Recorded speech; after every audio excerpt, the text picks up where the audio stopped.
स्वागत है दोस्तों, एक बार फिर से हमारे यूट्यूब चैनल पर। दोस्तों, आज हम कक्षा 9वीं में विज्ञान के अध्याय 5 है हमारा जीवन की मौलिक इकाई कोशिका। इस अध्याय से दोस्तों आपके ब्लूप्रिंट के अनुसार कुल 6 अंक के प्रश्न पूछे जाएंगे। तो ये अध्याय जो है आपके लिए बहुत ही महत्वपूर्ण होने वाला है। तो आप इस वीडियो को अंत तक ज़रूर देखिएगा। इस वीडियो में हमने वो सारे क्वेश्चन यहाँ पर कवर किए हैं जो कि आपकी वार्षिक परीक्षा के लिए बहुत ही महत्वपूर्ण है। पहला प्रश्न है बहुविकल्पी प्रश्न। यहाँ पर हमें एक प्रश्न के 4 ऑप्शन दिए हुए हैं और उसका जो एक सही है वो उत्तर बताना है।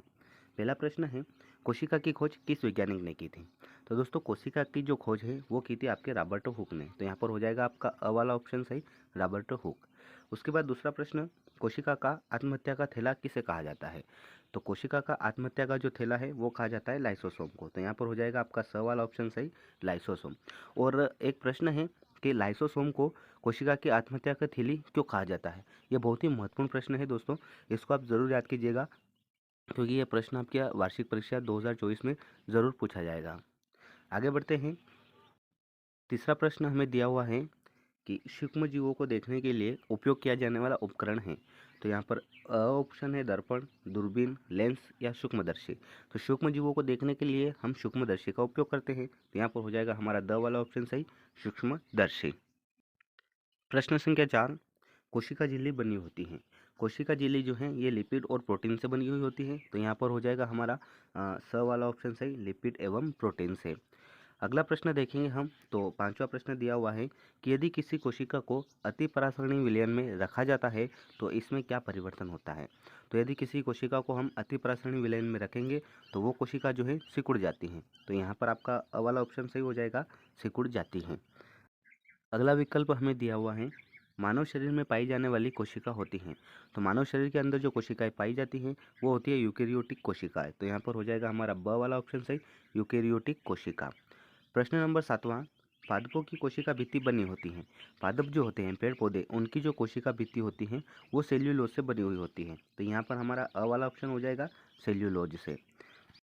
7वां प्रश्न है एक कोशिका से दो या अधिक कोशिकाओं का बनना कहलाता है।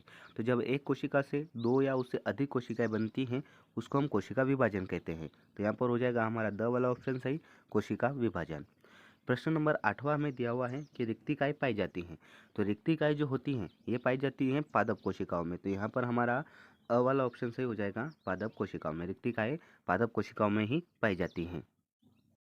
प्रश्न नंबर 9 हमें दिया हुआ है कि जंतुओं के शरीर की संरचनात्मक एवं क्रियात्मक इकाई होती है। तो जंतुओं के शरीर की संरचनात्मक और क्रियात्मक इकाई जो होती हैं उसे हम कोशिका कहते हैं। तो यहाँ पर हो जाएगा हमारा द वाला ऑप्शन सही, कोशिका है। उसके बाद प्रश्न 2 आता है, एक शब्द या एक वाक्य में उत्तर दीजिए। इसके संबंधित हमारा पहला प्रश्न है कि जीवन की मूल इकाई है। तो जीवन की मूल इकाई हम कोशिका को कहते हैं। तो यहाँ पर आपका उत्तर हो जाएगा कोशिका। अगला प्रश्न है कोशिका की खोज किसने की। तो कोशिका की खोज की थी रॉबर्ट हुक ने। पादप कोशिका की कोशिका भित्ति बनी होती है। तो पादप कोशिका की जो कोशिका भित्ति होती है वो सेल्यूलोज से बनी होती है। कोशिका में होने वाली जैविक क्रियाओं का नियंत्रण किसके द्वारा होता है। तो कोशिका में जो जैविक क्रियाएं होती है उसका नियंत्रण केंद्रक द्वारा होता है। ये दोस्तों ये प्रश्न बहुत ही महत्वपूर्ण है, आपको देखिएगा ये प्रश्न में से एक या दो प्रश्न परीक्षा में देखने को जरूर मिलेंगे। कोशिका का पावर हाउस कहा जाता है। तो कोशिका का जो पावर हाउस है वो कहलाता है माइटोकॉन्ड्रिया। और मानव शरीर की सबसे बड़ी कोशिका, मानव शरीर की सबसे बड़ी कोशिका होती है तंत्रिका कोशिका। गुणसूत्र बने होते हैं डीएनए और प्रोटीन से। नारियल का रेशा किस ऊतक का बना होता है। तो नारियल का जो रेशा है ये स्क्लेरन काइयामा से बना हुआ होता है।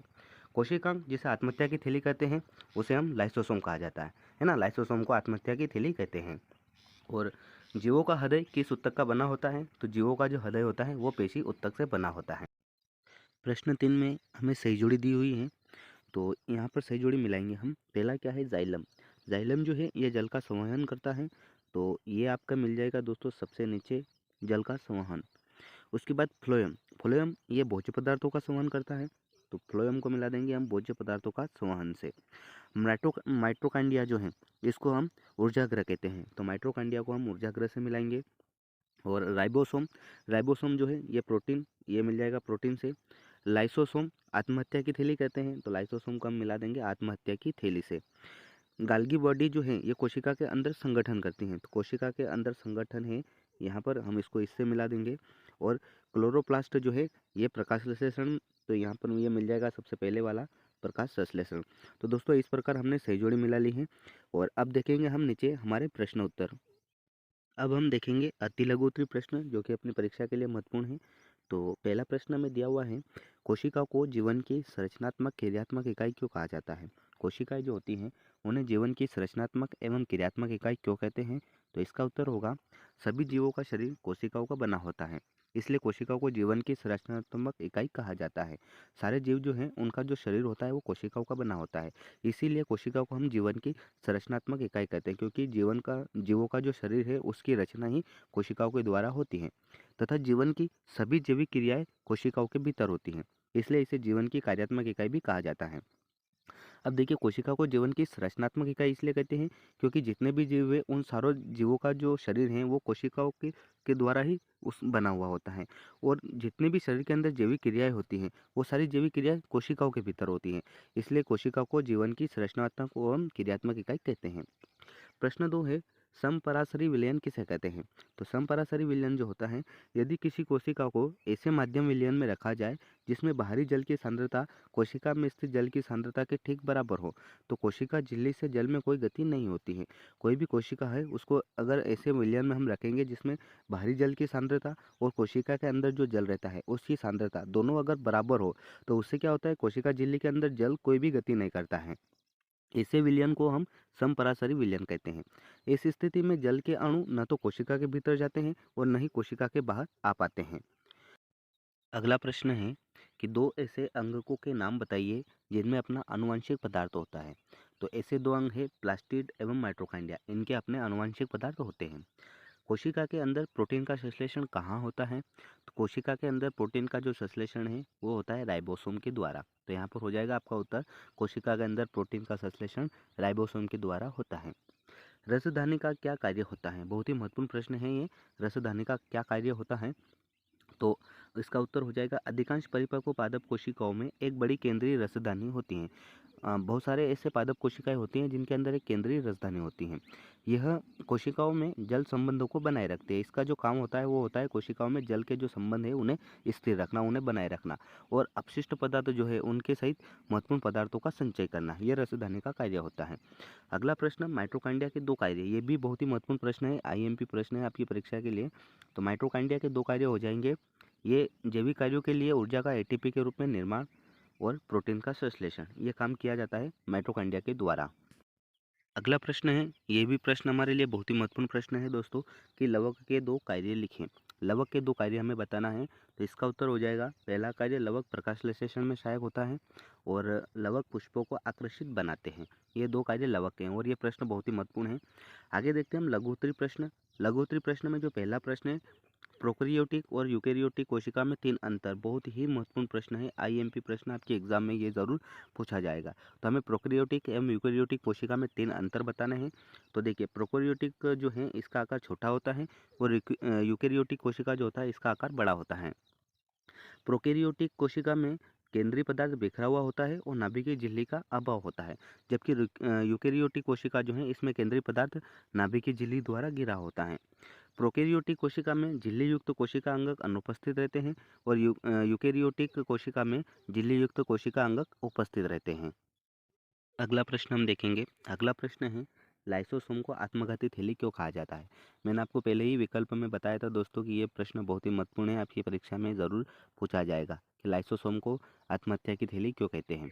तो इसका उत्तर होगा, कोशिकीय उपापचय में व्यवधान के कारण जब कोशिका मृत हो जाती हैं तो लाइसोसोम फट जाता है और एंजाइम अपनी कोशिकाओं को पचाने लगते हैं।